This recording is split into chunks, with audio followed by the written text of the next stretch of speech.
This is my 6-metre chicken run, and for the last year I've had a large and strong clear tarpaulin covering it. And whilst it kept the ground dry, it had two major flaws.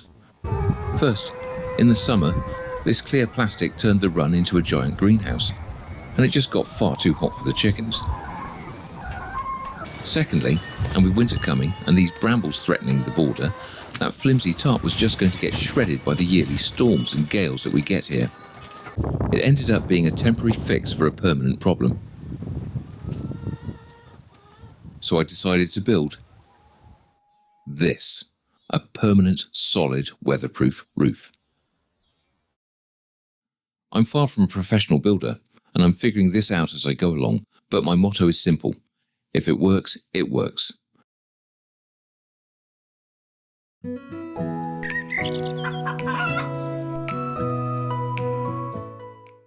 Right, the build begins. The first job is just to get all the timber moved into position, so I've actually got space to work. I'm using 47 by 50mm treated timber for all the battens. My motto is simple. If it works, it works. First step was to get an accurate measurement of the run itself. It's coming in at just over 6 meters long. And we have our first problem. The run itself is 6 meters long, but the only timber I could source was 5.4. So, the very first task, before anything else, is to figure out a way to join them and get them to the right length. I'm sure there are proper carpentry ways to do this, but I'm not a carpenter. My solution is a metal nail plate.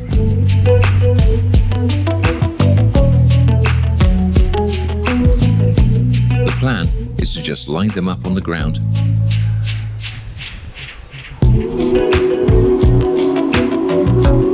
and hammer them in.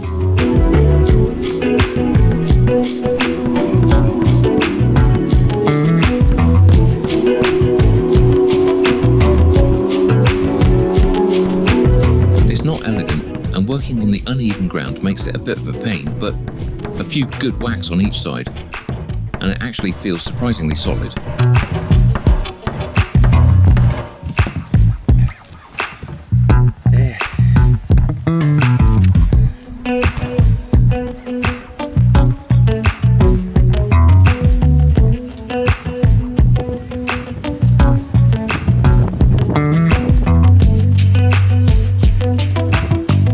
First one joined, a quick check to make sure my maths was right, and yeah, that's a perfect fit.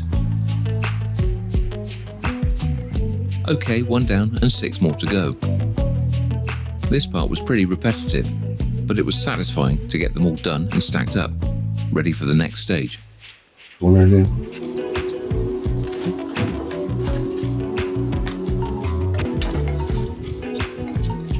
Right then, just listen.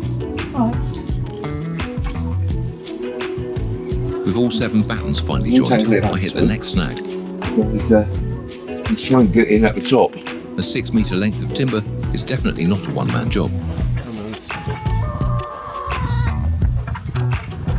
It's wobbly, it's awkward, and I had to call in the management for an extra pair of hands.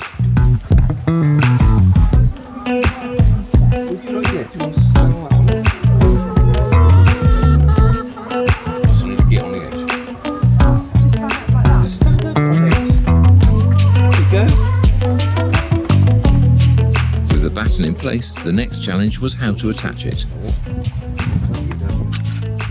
My solution is this, a pipe clamp. It's normally for plumbing, but my theory is it should hold a piece of wood to a pipe just as well. It clamps on from underneath.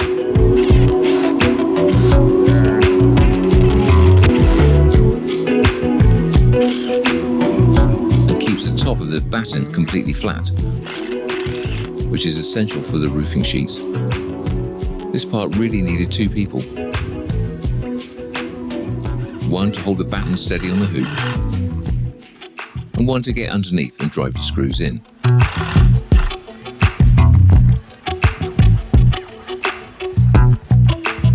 It's a bit fiddly, But once it's on, it's clamped on really tight.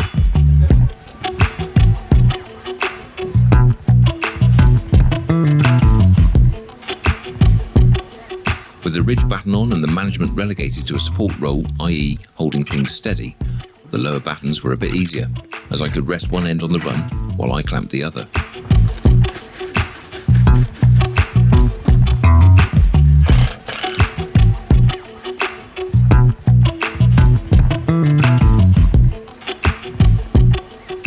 This part I really wanted to do properly, so I'm taking the time to measure the spacing for all 7 battens.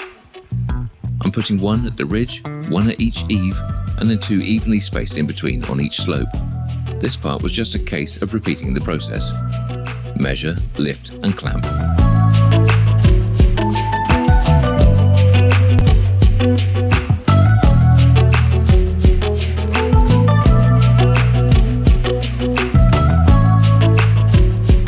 It actually came together pretty quickly. With all the battens on, I gave it a quick shake, and yes, it's solid front to back, but it's got a definite side-to-side wobble, which is not ideal. So to fix that, I'm adding noggins. It's just a technical term for a bit of wood.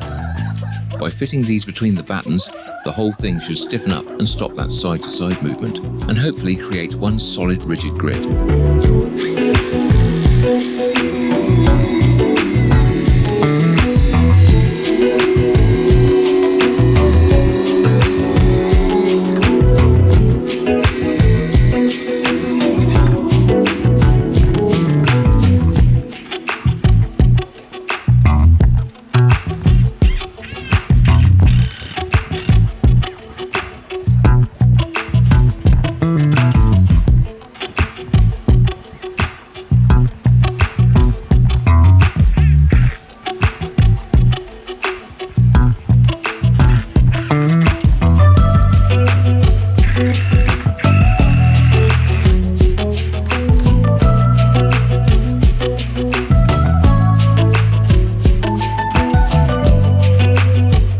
Dozen screws later, it feels a lot better. That's not going anywhere.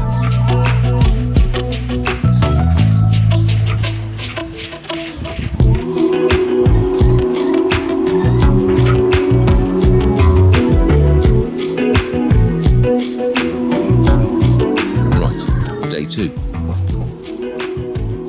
The next job is to get the fascia board on.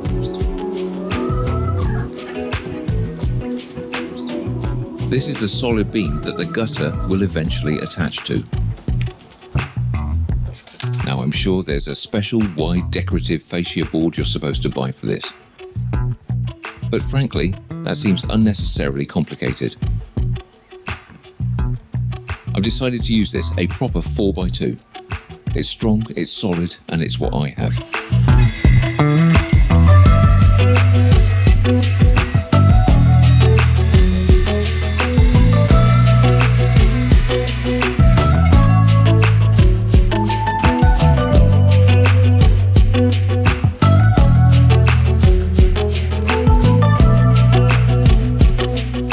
Like the battens, my 4x2 isn't long enough to span the full 6 meters. So, we're going back to the nail plates. This is a bigger join, but the theory is the same. Line it up and persuade it to go in with a hammer.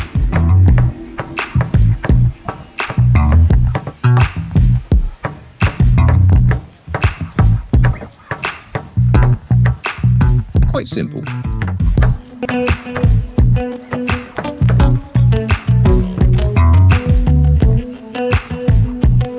And then I just had to do that entire process all over again for the other side.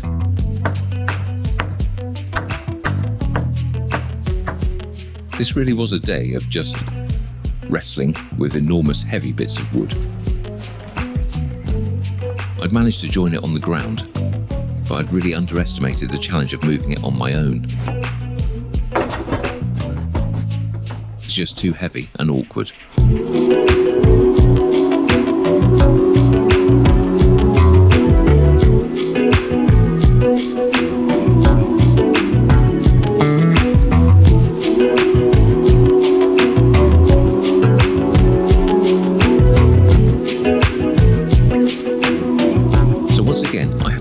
reinforcements to help get it into position.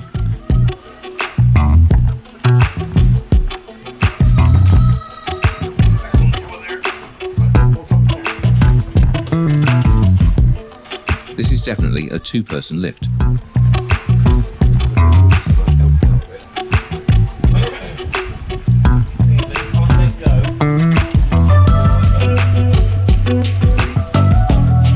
With the beam held in place, I could finally get it all clamped on.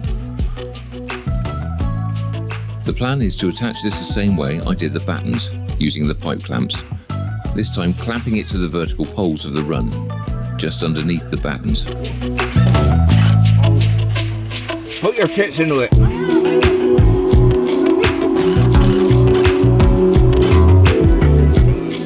This was quite a fiddly process, getting it lined up and clamped on tight. But the method is sound. Find a solid bit of metal and bolt a solid bit of wood to it.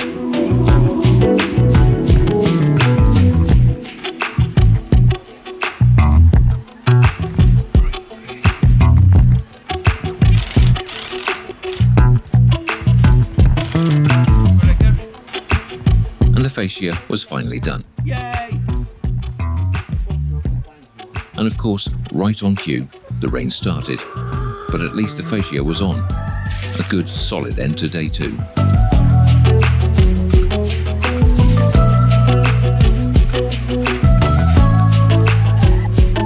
Right, with the substructure and fascia all done, this is the final and most important part of the build. Getting the hat on. I'm using these black corrugated bitumen sheets. And straight away, I can tell this is probably another two-person job. These sheets are big, wobbly, and the main enemy is the wind. A sudden gust, and this will turn into a very large, very inefficient hang glider, so speed is of the essence. The first sheet is the most important one. Get this one wrong, and the whole thing will be wonky. And wonky is not a synonym for rustic. It's just another word for bad. It needs to be straight. According to my plan, it also needs to overhang the fascia board by about 50 millimeters. This should, in theory, make the rain fall off the roof and straight into the gutter we'll be fitting later. Now, I did read the instructions for this bit. The golden rule is to always screw into the peak, the top of the hill, never in the valley. That, obviously, is where the water goes, so putting a hole there seems like a bad idea.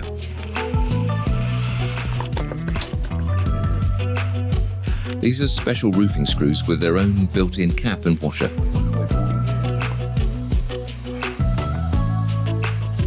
They're also pretty easy to cut to size, with just a basic handsaw, which is good. Just a test of patience.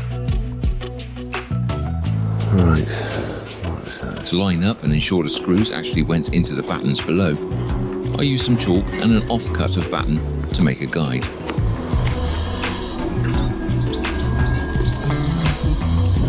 And this worked incredibly well. I didn't manage to miss a single one.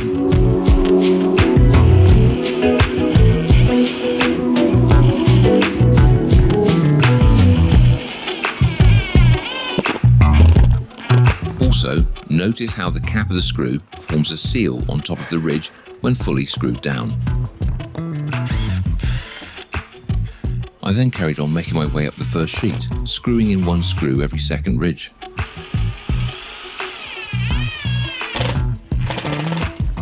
Each sheet ended up with 20 screws in total.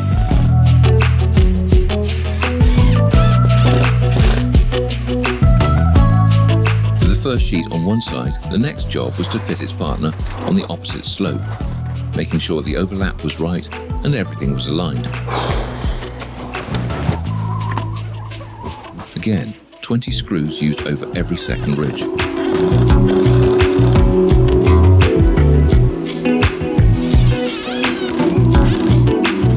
With the first pair of sheets on, it was time to fit the first ridge cap.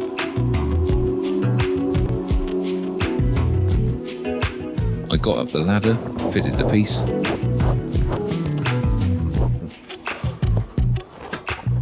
and then I had a fairly major realization. Well, you know what, Tommy? You didn't think that through very well, did you? Like a bloody idiot, I had nothing to screw the ridge cap into. My plan to just clamp the top batten meant there was no solid wood underneath to screw into. A hell of a design flaw.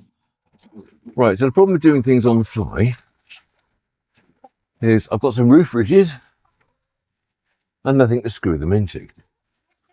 But luckily, I buy spare wood. Bloody idiot. So the solution was to find another couple of battens, connect them next to the ridge batten, and then I'd finally have something to screw the ridge cap to. My motto stands, if it works, it works. But thank goodness I'd overestimated the materials needed. What did you discover building there?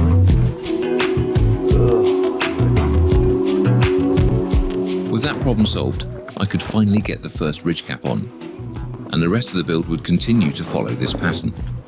Fit a pair of sheets, fit the ridge cap, and continue. For a minute.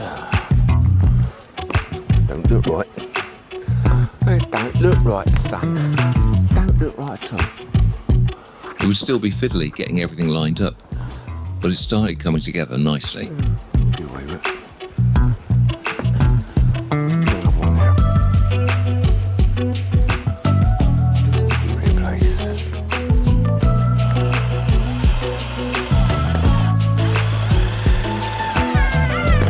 And mostly smoothly. And with the majority done, it was time to get rid of the last bit of old tarp.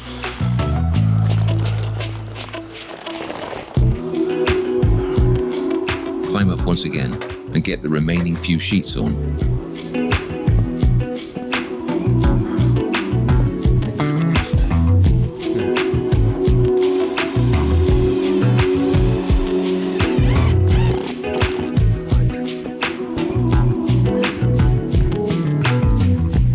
It definitely became a bit of a squeeze come the end.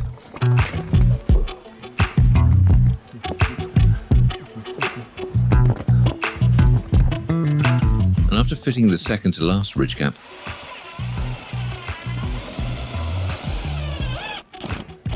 I realised I'd have to climb on the compost heap to finish the job. Health and safety had to go out the window for this one, and I ended up climbing up onto some makeshift support to try and reach. I'm looking forward to having a bath tonight. I then screwed the final ridge cap on.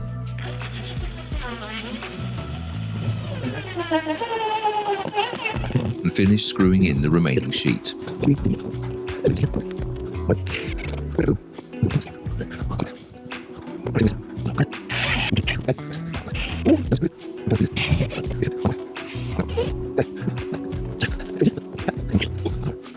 And just as the sun came back out, the roof was finally on and in place. So, obviously, fascia's to finish.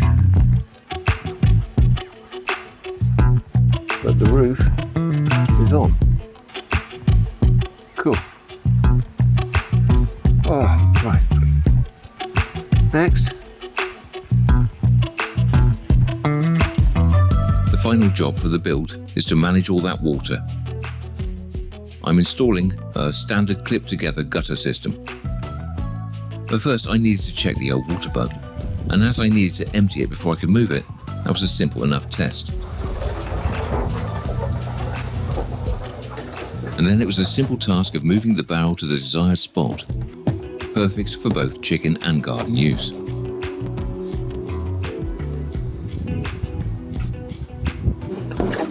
The brackets screw straight into the 4x2 fascia I fitted earlier. This first one is the running outlet.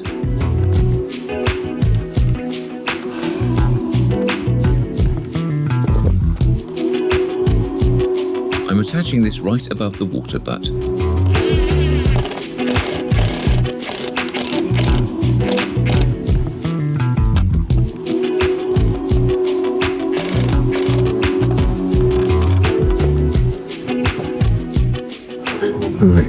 Rather annoyingly, I needed a short piece after the running outlet to add an end cap. And therefore had to break out my old blunt hacksaw.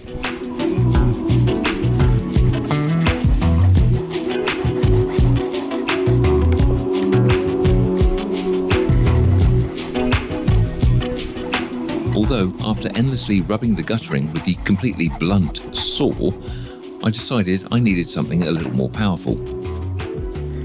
And whilst certainly not eloquent nor ideal for cutting plastic, I found the perfect tool in the form of my electric saw. Power.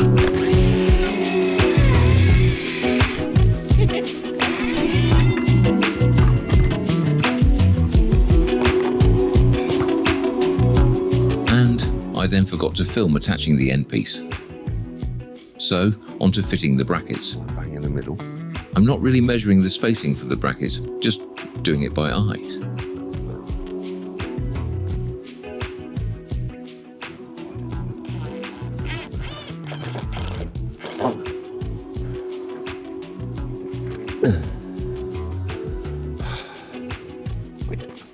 I continued adding a total of 5 brackets along the length,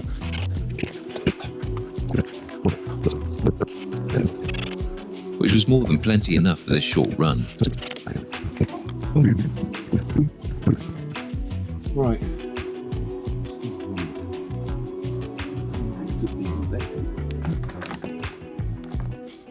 My fascia board already has a slight engineered fall, so I'm just attaching these straight. Thankfully, this is a modern clip-together no-goo system. It just clicks in. It's surprisingly satisfying.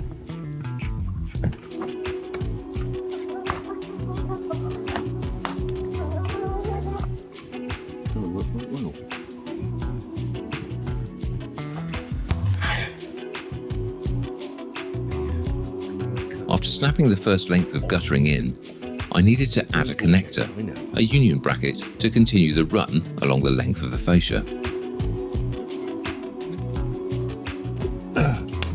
There we go, full jank. There you go. That's there.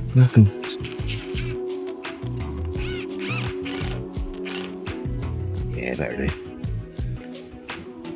And with that attached, and the remaining guttering snapped in, Right, we're off. There we go. I could add the final end piece, That's more better. admire my workmanship, and finally test it out. And this is the whole point. I'm not just dumping the water. It's all being fed through this short downpipe. Oop, that's that too much. It's too much really, isn't it? Straight into the water butt and ready for the veg garden.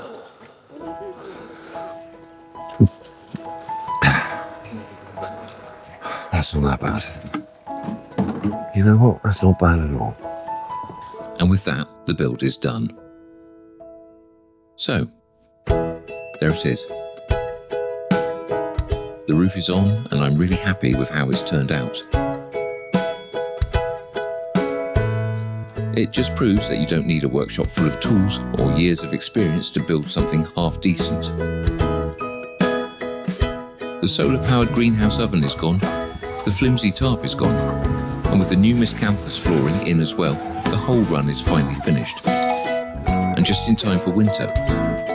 As you can see, I also took the opportunity to give the run a full deep clean. All the old wood chip is going to make new paths for the veg garden that I'm extending into the front garden, and I've replaced it with this fresh, clean Miscanthus bedding. It's already made a huge difference, and I'll be doing a separate full video explaining why I chose Miscanthus and the how-to of that deep clean at some point. So if that sounds interesting, please give the video a like and make sure you're subscribed. And I have a question for you. What's the best project you've ever built with absolutely no proper training, or just on a whim? Let me know in the comments. Thank you so much for watching. And now, I'm going to go and wait for it to rain.